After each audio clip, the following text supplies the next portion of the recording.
Mereka bilang masakan tradisional hanya tentang nasi goreng dan rendang. Tapi mereka tidak pernah menceritakan tentang gulai sumsum yang direbus berjam-jam setiap minggu sore. Beberapa hidangan ini diwariskan secara diam-diam, tanpa buku resep tertulis. Karena selama beberapa generasi, keluarga Indonesia tidak hanya memasak, mereka melestarikan warisan budaya dalam keheningan. Resep-resep ini adalah potongan hidup dari sejarah Indonesia, kaya rasa, penuh kecerdikan, dan tersembunyi di depan mata kita. Dan setelah Anda mencobanya, Anda akan bertanya-tanya mengapa tidak ada yang memberitahu Anda sebelumnya. Resep 1. Gulai sumsum sapi. Gulai sumsum sapi. Hidangan ini adalah ciri khas masakan Minangkabau, bukan hanya karena rasanya, tetapi karena apa yang diwakilinya, mengubah bahan-bahan sederhana menjadi sesuatu yang mewah. Selama masa-masa sulit, banyak keluarga Indonesia membawa tradisi memanfaatkan setiap bagian hewan untuk memberi makan keluarga besar. Sumsum tulang sering dianggap sebagai bagian istimewa, terutama potongan dengan tulang besar yang bisa dibeli murah di pasar atau ditukar di warung kampung. Tekniknya brilian dalam kesederhanaannya. Pertama, sumsum dibersihkan dengan air jeruk nipis, kemudian direbus dengan rempah-rempah yang digiling halus, bawang merah, bawang putih, kunyit, jahe, lengkuas, dan cabai. Santan kental ditambahkan perlahan sambil terus diaduk.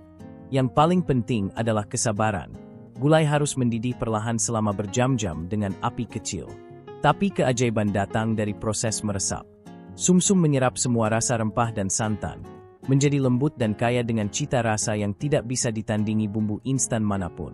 Disajikan dengan nasi putih hangat, sambal hijau, dan kerupuk, hidangan ini tidak hanya mengenyangkan perut, tetapi lebih penting lagi, menceritakan kisah generasi yang mengubah sisa menjadi jiwa. Resep 2. Sayur asem Betawi dengan ikan asin. Sayur asem Betawi dengan ikan asin. Jauh sebelum ahli gizi memuji sayuran hijau, keluarga-keluarga di Jakarta sudah merebus panci besar sayur asem sebagai makanan pokok dan perayaan. Resep ini memiliki akar dalam tradisi Sunda dan Betawi, di mana sayuran segar adalah bagian penting dari makanan sehari-hari, sering direbus dengan asam jawa dan bumbu. Di Jakarta Lama, sayur asem menjadi lebih dari sekadar laut. Ini adalah makanan budaya yang disajikan saat makan malam minggu, acara keluarga, dan terutama saat musim hujan ketika tubuh membutuhkan kehangatan. Secara tradisional, sayur asem dimasak dengan jagung manis, kacang panjang, labu siam, melinjo, dan yang paling penting, ikan asin yang memberikan rasa gurih mendalam. Sayuran dipotong kasar dan ditambahkan ke dalam panci besar berisi air mendidih dengan asam jawa, gula merah, garam, dan cabai rawit. Ikan asin yang sudah digoreng ditambahkan di akhir. Mereka dimasak berjam-jam, bukan menit, sampai semua rasa menyatu dan kuah menjadi asam, manis, dan gurih sekaligus. Sayur asem bukan hanya makanan. Ini adalah obat, kenangan, dan tradisi yang diwariskan oleh tangan-tangan perempuan yang mengingat Jakarta tempo dulu hanya satu generasi yang lalu. Resep 3. Kue cucur. Kue cucur. Tidak ada meja lebaran atau acara hajatan di rumah Indonesia yang lengkap tanpa kue cucur, dan ini lebih dari sekadar jajanan. Ini adalah tanda tangan sang nenek. Di banyak keluarga, hanya satu orang yang membuat kue cucur, dan tidak ada perdebatan. Anda tidak hanya membuat kue cucur, Anda mewarisinya. Dibuat dari tepung beras, gula merah Jawa, dan santan, kue cucur adalah simbol kesederhanaan yang manis. Tidak seperti kue-kue modern yang mendominasi toko roti. Kue cucur menggunakan bahan-bahan yang mudah didapat dan mencerminkan preferensi rasa tradisional Indonesia, manis, harum, dan menenangkan. Gula merah dilelehkan dengan air, disaring, lalu dicampur dengan tepung beras dan santan hingga adonan kental tapi masih bisa dituang.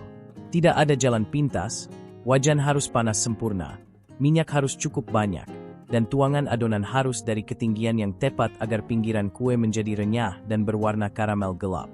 Potongan pertama selalu untuk yang tertua, dan tidak ada yang berani meminta lebih sampai semua orang sudah dilayani. Ini bukan hanya kue, ini adalah penghormatan, warisan, dan cinta yang disajikan hangat dengan teh manis di sore hari sambil bercerita tentang masa lalu. Resep 4. Pepes ikan mas. Pepes ikan mas.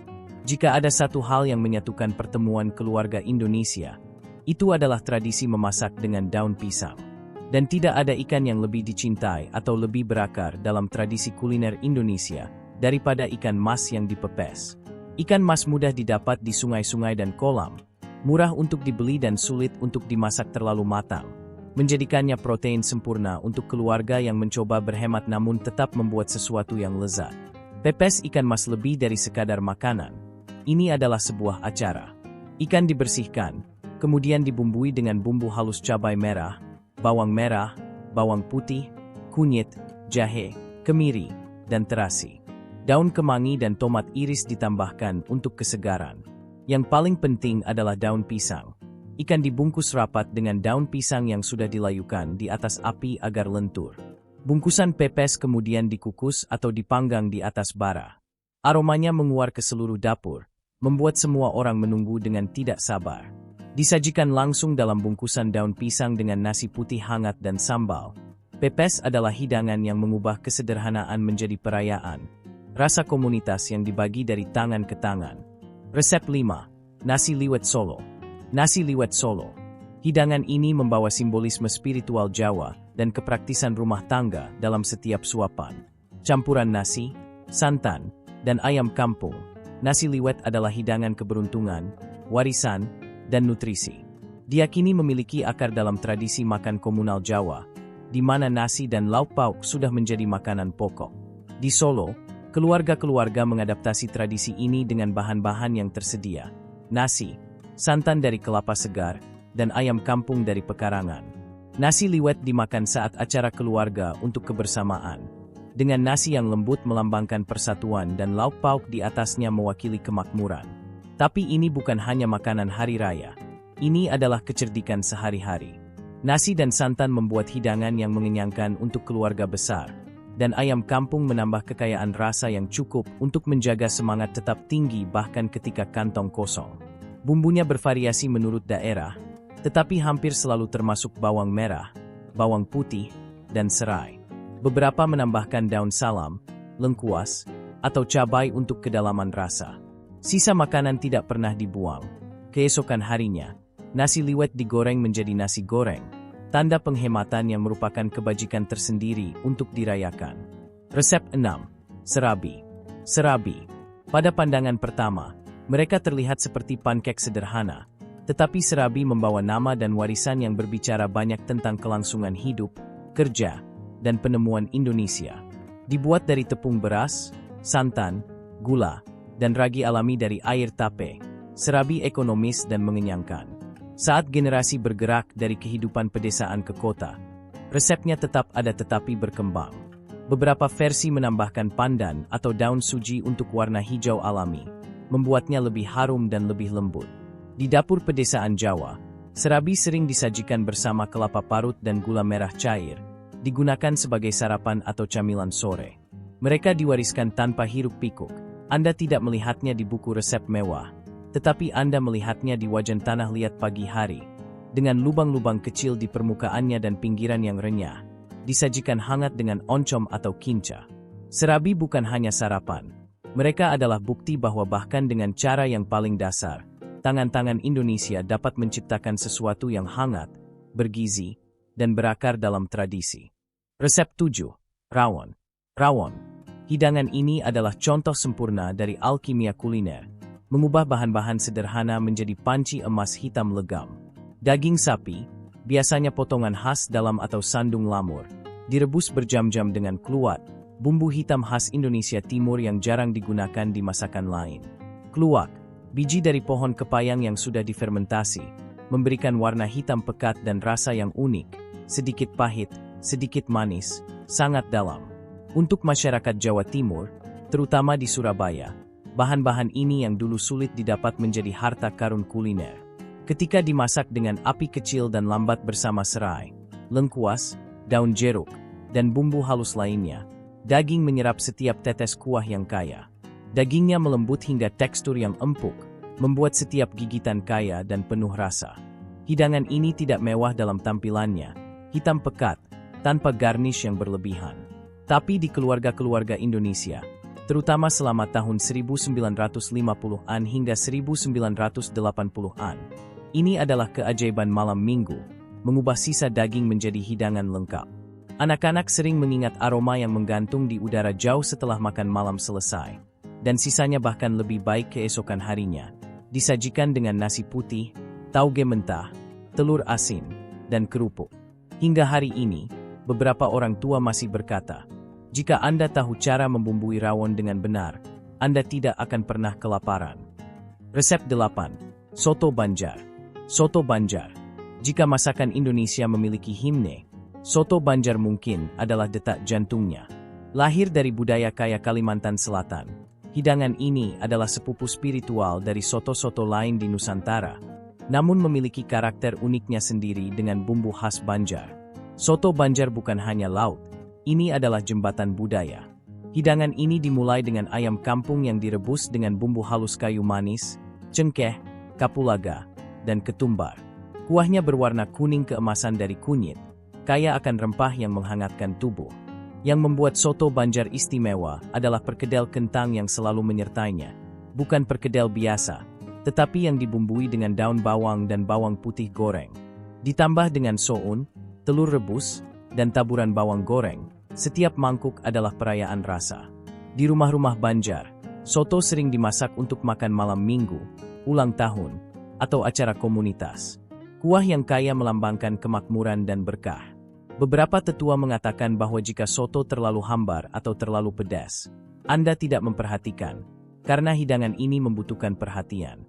Anda harus merasakannya. Di abad ke-21, soto Banjar akhirnya mendapat pengakuan yang layak. Tetapi sebenarnya, itu tidak pernah hilang, hanya tetap dekat di hati. Diwariskan secara diam-diam oleh mereka yang tidak pernah melupakan dari mana mereka berasal. Resep 9. Opor ayam. Opor ayam. Hidangan ini lahir dari kebutuhan, tetapi disempurnakan dengan perawatan. Di banyak keluarga Indonesia, terutama selama bulan Ramadan dan Lebaran, 1 ekor ayam harus cukup untuk semua orang. Opor ayam adalah cara nenek dan ibu membuat itu terjadi. Pertama, ayam kampung utuh direbus dengan bawang merah, bawang putih, kemiri, ketumbar, lengkuas, dan daun salam hingga empuk. Dagingnya kemudian dimasukkan kembali ke dalam kuah santan yang gurih dan creamy. Kuah, yang sudah kaya lemak dan rasa, menjadi jiwa dari hidangan ini. Santan, kental dari kelapa segar yang diperas, adalah kunci. Tidak ada pengganti untuk santan instan dalam resep tradisional ini. Beberapa keluarga lebih suka opor yang lebih kental dengan santan lebih banyak. Yang lain menyukainya lebih encer agar bisa disiram ke nasi. Tidak masalah konsistensinya, hasilnya sama, hangat, mengenyangkan, dan sangat menenangkan. Ini bukan makanan restoran. Ini adalah makanan berkabung, makanan dingin, makanan perayaan, makanan yang memeluk jiwa. Dimakan dengan ketupat dan sambal goreng ati, opor ayam bukan tentang kemewahan. Ini tentang memastikan setiap orang di meja mendapat sesuatu yang hangat, mengenyangkan, dan dibuat dengan cinta. Resep 10. Kolak pisang. Kolak pisang. Sebelum ada pencuci mulut modern, ada kolak, minuman manis hangat yang menenangkan perut dan jiwa. Dibuat dari pisang kepok, kolang-kaling, santan, dan gula merah Jawa. Kolak adalah penutup sempurna untuk berbuka puasa atau hidangan penutup di acara keluarga. Pisang dipotong tebal, direbus bersama gula merah yang sudah dilelehkan, daun pandan untuk aroma, dan santan kental. Kolang-kaling, buah dari pohon aren yang bertekstur kenyal, menambah sensasi unik di setiap suapan. Beberapa keluarga menambahkan ubi jalar atau labu untuk variasi. Yang paling penting adalah keseimbangan rasa, manis dari gula merah, gurih dari santan, dan harum dari pandan. Terlalu manis, dan rasanya berat. Terlalu encer, dan kehilangan karakternya. Nenek tahu persis kapan kolak sudah sempurna. Mereka merasakannya, bukan mengukurnya. Kolak bukan hanya makanan penutup. Ini adalah tradisi Ramadan yang tidak bisa digantikan. Kenangan masa kecil menunggu adzan maghrib, dan kehangatan keluarga berkumpul di satu meja. Disajikan hangat dengan es serut di atasnya untuk kontras suhu. Kolak adalah pelukan dalam mangkuk, sederhana, tulus, dan abadi. Nah, itulah 10 resep tradisional yang hampir hilang. Subscribe sekarang agar tidak ketinggalan resep warisan lainnya, dan tulis di komentar, dari 10 resep ini, mana yang sudah pernah Anda coba? Saya tunggu cerita Anda. Terima kasih dan sampai jumpa.